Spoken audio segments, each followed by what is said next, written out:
আর যদি একটা গুলি চলে, হেফাজতে ইসলাম বাংলাদেশ ঘরে বসে থাকতে পারবে না।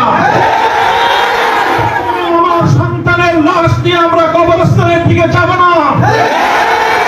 পরবর্তী সন্তানের লাশ কাঁধে আমি হেফাজত ইনশাআল্লাহ রাজপথে যখন নামবেন, টেকনাফ থেকে তেতুলিয়া পর্যন্ত পথ ভাঙবে সেই গণজোয়ার রুখে দেওয়ার সাক্ষ্য কারো হবে না ইনশাআল্লাহ।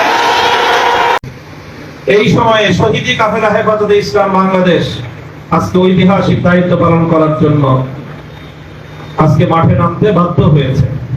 আমি মাঠ বলবো, আমাদের দায়িত্বশীলরা বলেছেন দোয়ার মাধ্যমে আমাদের সূচনা, এরপরে দোয়া হবে আর নতুন সূচনার জন্য এদেশে নতুন এক সূর্যোদয় হবে।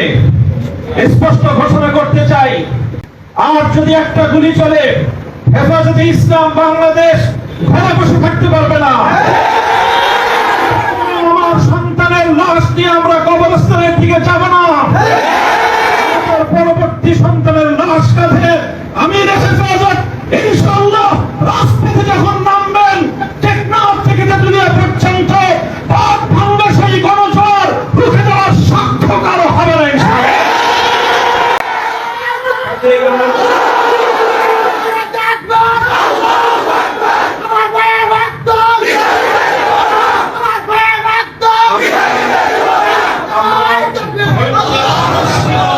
করেছি পরিস্থিতি এভাবেই যদি চলতে থাকে, আর যদি আমাদের দেশের জনগণের নিরাপত্তার দায়িত্বে নিয়োজিত আইন শৃঙ্খলা রক্ষাকারী বাহিনী বুলেট যদি আর বন্দুকের নল থেকে আরেকটি বুলেট ছুড়ে, তাহলে বাংলাদেশের পরবর্তী কোন অভ্যুত্থান অবশ্যম্ভাবী হবে।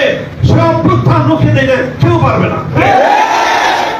আমরা আল্লাহ পাক রব্বুল আলামিনের কাছে দোয়া করব, যারা বৈষম্যের বিরুদ্ধে জীবন দিয়েছে, যারা বৈষম্যের বিরুদ্ধে জীবন দিয়েছে, অত্যাচারীর হাতে যাদের প্রাণ গিয়েছে, তারা নিঃসন্দেহে শাহাদাত বরণ করেছে।